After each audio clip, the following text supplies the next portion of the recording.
GERD, asam lambung, atau apapun namanya itu, yang pengobatannya ini jadi perdebatan. Ada yang obat medis atau lebih kita kenal dengan obat kimia.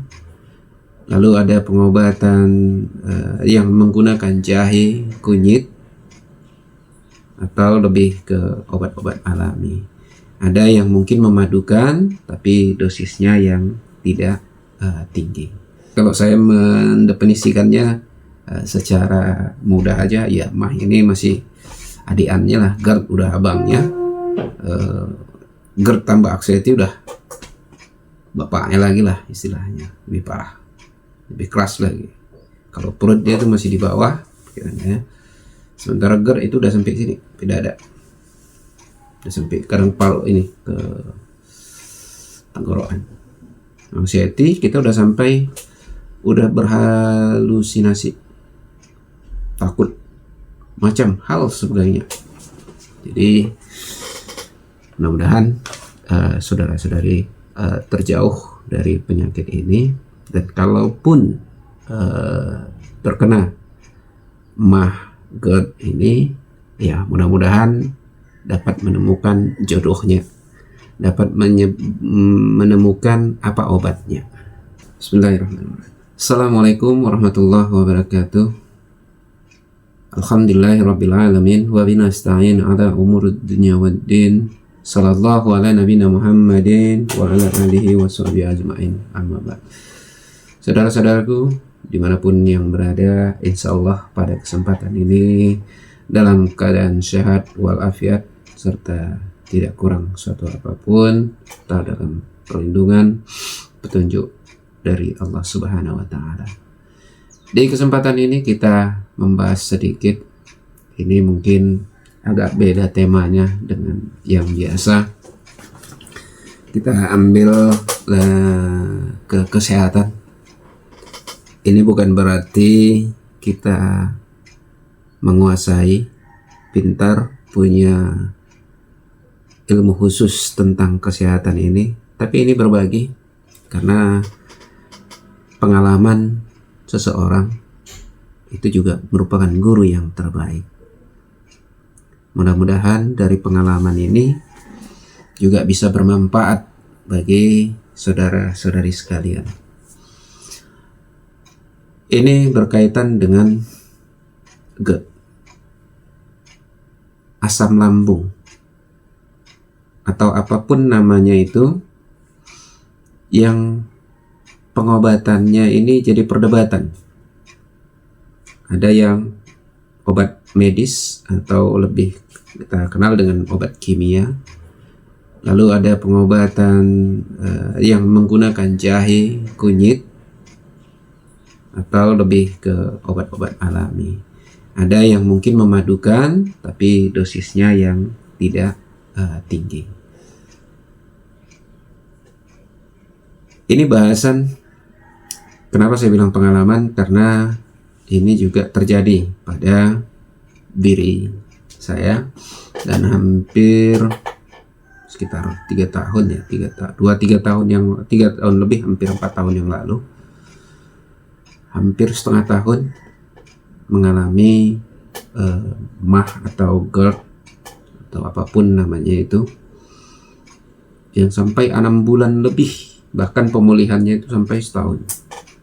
Dan ketika menderita sakit ini, berat badan kita itu berpengaruh, bahkan sampai hampir 20 kilo,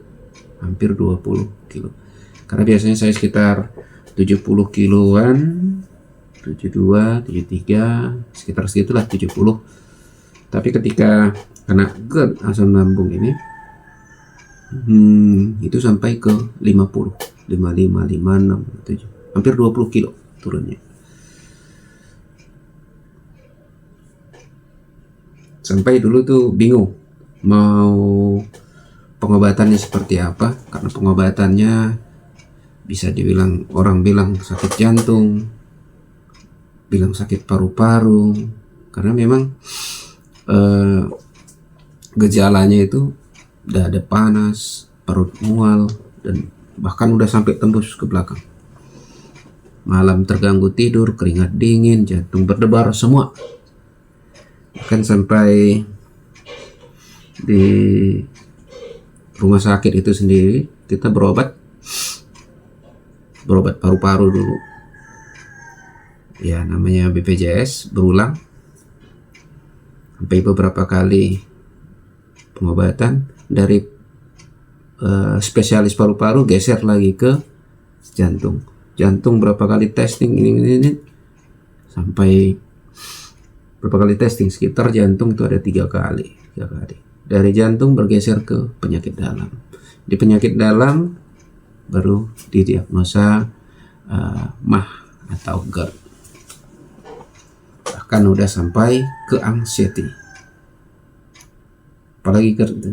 Jadi kalau saya mendefinisikannya secara mudah aja, ya MAH ini masih adiannya lah, GERD udah abangnya, GERD tambah anxiety udah bapaknya lagi lah istilahnya, lebih parah, lebih keras lagi. Kalau perut dia tuh masih di bawah pikirannya, sementara GERD itu udah sampai sini, ke dada, udah sampai kadang paru ini ke tenggorokan.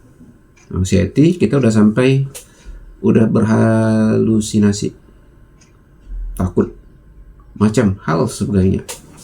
Jadi mudah-mudahan saudara-saudari terjauh dari penyakit ini, dan kalaupun terkena MAH GERD ini, ya mudah-mudahan dapat menemukan jodohnya, dapat menemukan apa obatnya, dapat menemukan pola hidupnya seperti apa, dapat menjalani pola hidup tadi termasuk makan, istirahatnya, insya Allah.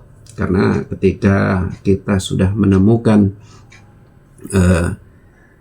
pengobatannya, pola hidupnya kita, apa yang memicu GERD, MAH yang kita ini, udah insya Allah kita akan sembuh dengan sendirinya.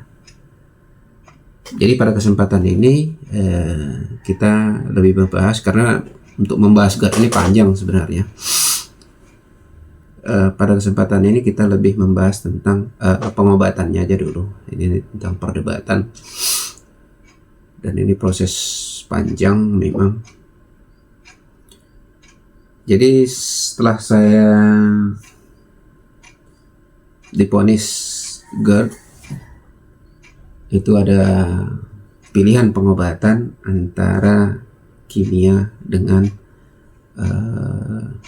alami.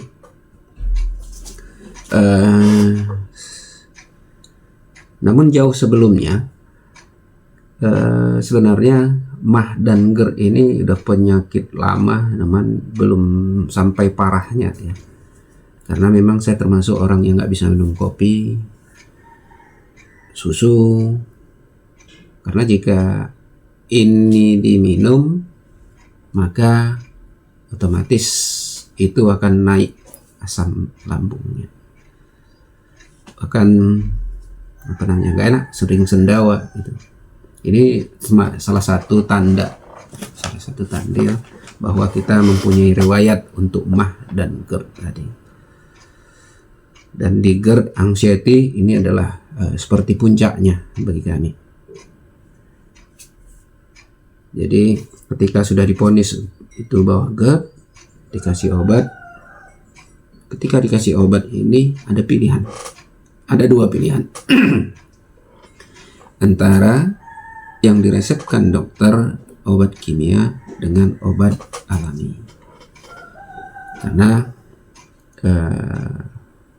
namanya kita ketika sakit tentu baca sana baca sini, buka ini buka itu, dan kita juga pada tahap yang bingung.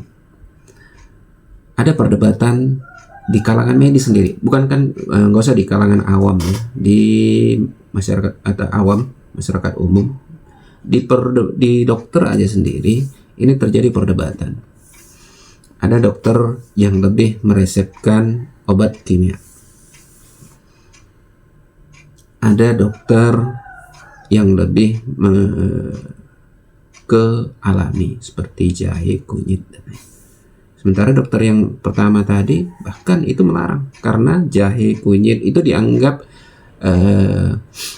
bisa memicu mah dan GERD tadi. Dan ada kelompok ketiga mungkin ini lebih toleran, bisa juga combine, tapi dosisnya jangan banyak, jangan tinggi. Karena memang masing-masing mempunyai efek samping. Efek samping.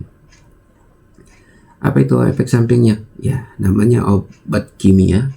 Jika kita minum secara terus-menerus, apalagi dosisnya tinggi, ya tentu banyak pengaruh yang kurang baik terhadap kesehatan yang lain.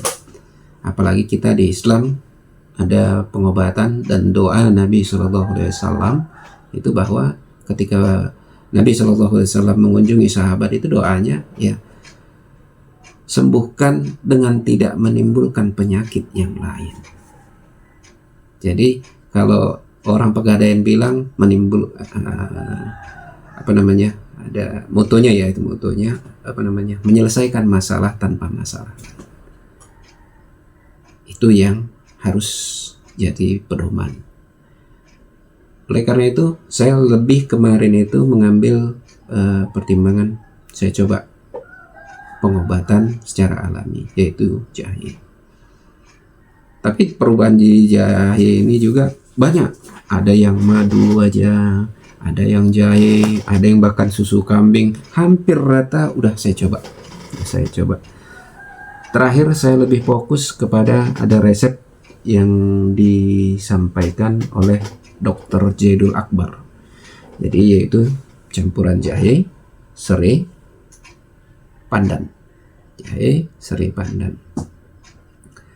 Pandannya ini menyesuaikan dengan kondisi kepala. Kalau dia agak lebih pening, pandannya biasanya saya banyakkan. Setelah hangat-hangat kuku baru tambah madu. Nih saya minum sepanjang pengobatan itu, mulai dari 3 hari sekali, 3 kali dalam sehari, terus selama seminggu berturun, bahkan sampai sekarang ya namanya udah kadang sehat, kadang lupa, kadang mau lagi nggak enak aja perut, minum, udah tinggal gitu. Jadi kita yang menyesuaikan. Dan kenapa saya lebih memilih juga ke jahe? Karena memang saya teringat ada di Al-Quran, itu ada satu ayat di surat Al-Insan ayat 17. A'udzubillahi minasyaitonirrajim. Wa yusqawna fiha ka'san kana mizajuha zanzabila. Di sana mereka diberi segelas minuman bercampur jahe. Jadi ketika ada ya orang yang menolak jahe, jahe ini kan minuman kita nanti di surga.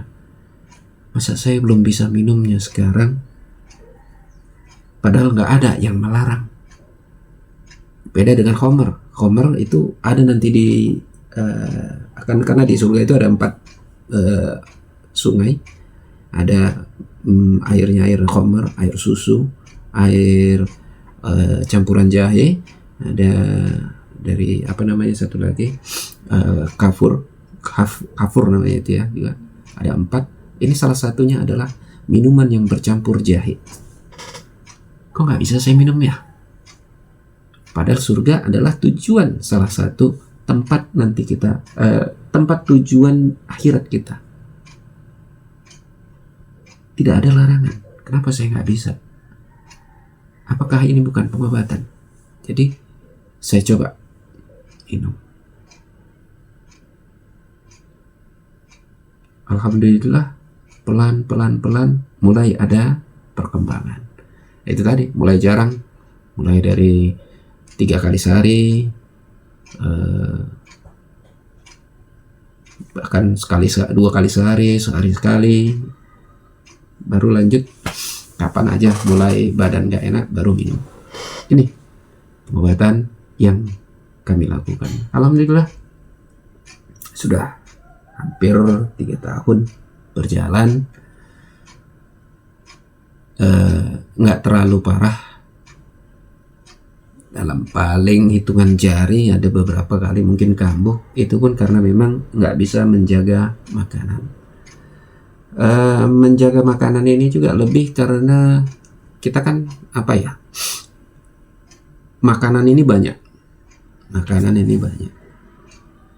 Kadang kita ini berbeda-beda antara mah seseorang, GERD seseorang dengan orang yang lain.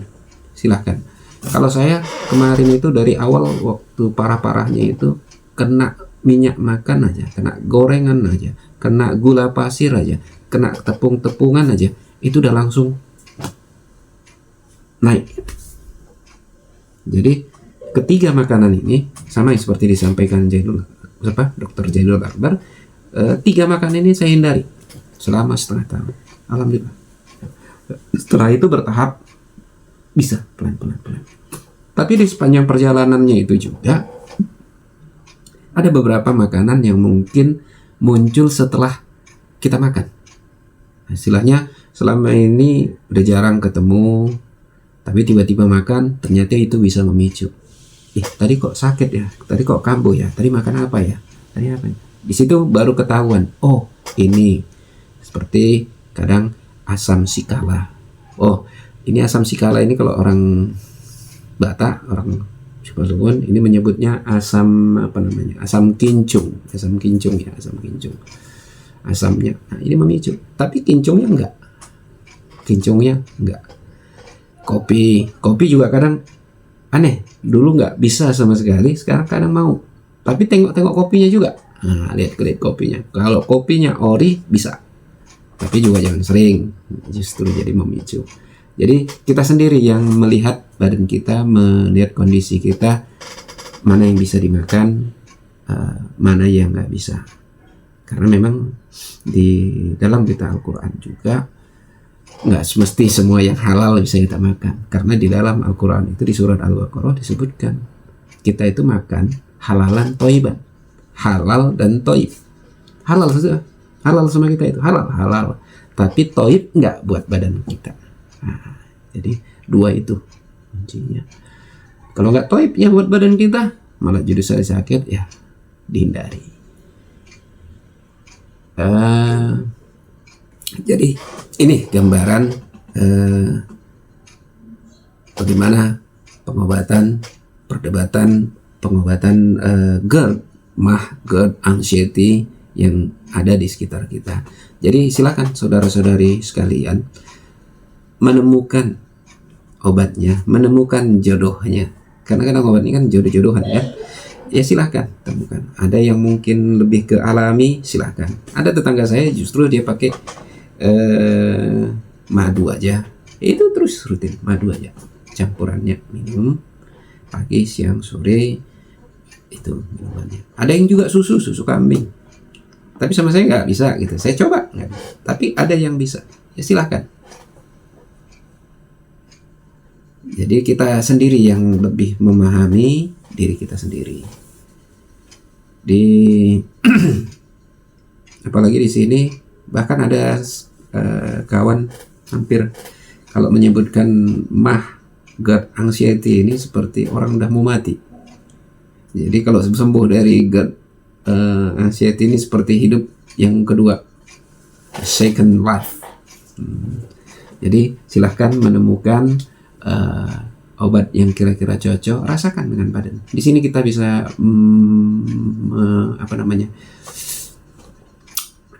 mengukur diri kita sendiri.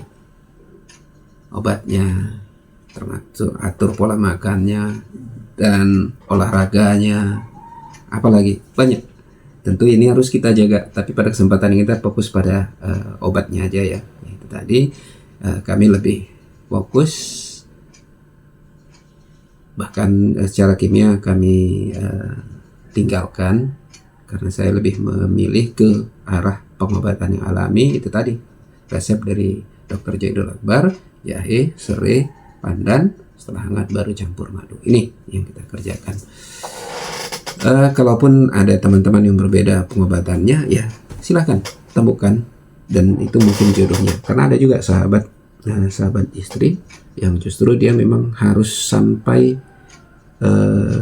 dosisnya tinggi memang, bahkan sampai untuk anxiety-nya dia harus ke psikolog, harus ada pendampingan. Jadi kita sendiri mengukur, nggak bisa kita ini kan. Silakan saudara-saudari yang punya momen, yang punya pengobatan tersendiri, unik memang. Bahkan ada yang orang berobat sampai yang ke apa namanya ya, ke tempat-tempat yang apa juga saya nggak rekom, tapi memang ada sembuhnya juga, unik memang. Tapi sembuh itu milik Allah. Dokter, tabib, ataupun obat-obat itu jalan, sarana. Tetap kembali penyembuhnya adalah Allah. Ini yang kami rasakan. Karena di sini juga bagaimana ayat-ayat Al-Quran itu bisa meneduhkan ketika kita di puncaknya serang GERD dan anxiety. Bacaan Al-Quran itu terasa sangat menyentuh, menyuruhkan, menenangkan. Jadi silahkan temukan jodoh kita masing-masing. Minta kepada Allah, karena Allah yang menurunkan penyakit, Allah yang memberikan obatnya.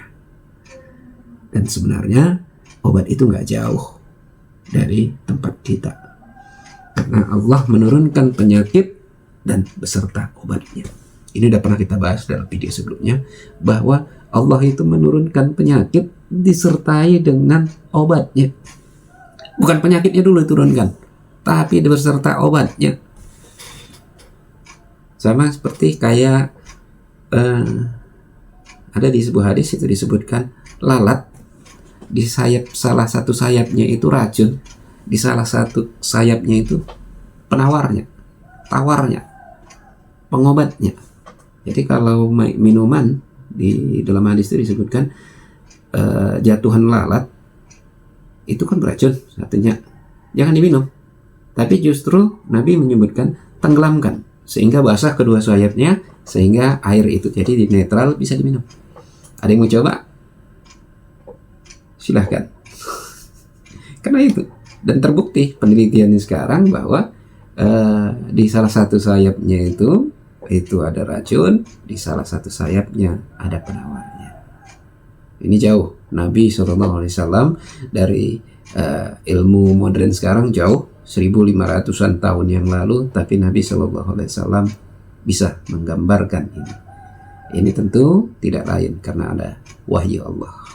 Ini kemukjizatan Nabi Muhammad SAW. Semoga ini catatan juga, jika kita melakukan sesuatu karena Allah, melakukan sesuatu karena Nabi Muhammad SAW, tentu ini akan ada pahalanya sendiri. Kita berobat tentang ini biasa tanpa mengikuti sunnah, ya pahalanya ya kita dapat manfaatnya, dapat sembuhnya. Tapi ketika kita berobat karena Allah, ketika kita berobat mengikuti karena Al-Quran, ketika kita berobat mengikuti karena sunnah hadis Nabi SAW, maka kita akan dapatkan pahala-pahala itu. Sehatnya dapat juga. Jadi sehatnya itu bonus. Jadi ini salah satu, kalau orang bisnis bilang ini bagaimana melipat gandakan keuntungan, bagaimana melipat gandakan pendapatan. Ya, kalau ini bagaimana kita melipat gandakan pahala. Kita mengikuti karena Allah, kita berobat karena Allah, kita berobat dengan mengikuti sunnah Nabi SAW, maka berapa pahala yang bisa kita dapatkan. Sementara kita hanya ikut-ikutan tanpa ada niat karena Allah, niat mengikuti sunnah, tentu kita tidak akan mendapatkan pahala itu. Pahalanya mungkin kita sembuh, ya, tapi pahala yang situ nggak dapat. Padahal hanya niat di dalam. Innama a'malu bin niat. Segala sesuatu itu ya karena niat tadi. Jadi jika kita sakit, kita ini kembalikan kepada Allah. Ya Allah, kenapa aku sakit ini? Ini adalah ujian. Ini adalah tanda kita mau ikhlas mungkin. Karena tidak Allah beri satu penyakit ketika Allah akan naikkan derajatnya. Tertusuk duri pun kita, kalau kita ngadunya kepada Allah, maka Allah akan berikan pahala. Allah akan hapuskan ikhlas kita, Allah akan hapuskan dosa-dosa kita. Mudah-mudahan penjelasan ataupun berbagi pengalaman, sebenarnya berbagi pengalaman ini bisa bermanfaat bagi kita semua, khususnya bagi saya secara pribadi, karena ini sambil mengingatkan diri saya juga bahwa saya pernah punya riwayat ini, dan ini juga bisa menjadi saya untuk menjaga pola hidup, pola makan, dan ibadah dan lain sebagainya, sehingga bisa kita tetap sehat menjalani kehidupan, mengisi kehidupan dunia, beribadah kepada Allah, meningkatkan takwa kita sehingga menuju tempat yang terbaik di sisi Allah Subhanahu wa taala. Kepada Allah kami mohon ampun, kepada kita semua kami mohon maaf jika ada kesalahan, karena tidak lain kami adalah makhluk yang dhaif, jauh dari kesempurnaan. Billahi taufiq wal hidayah. Assalamualaikum warahmatullahi wabarakatuh.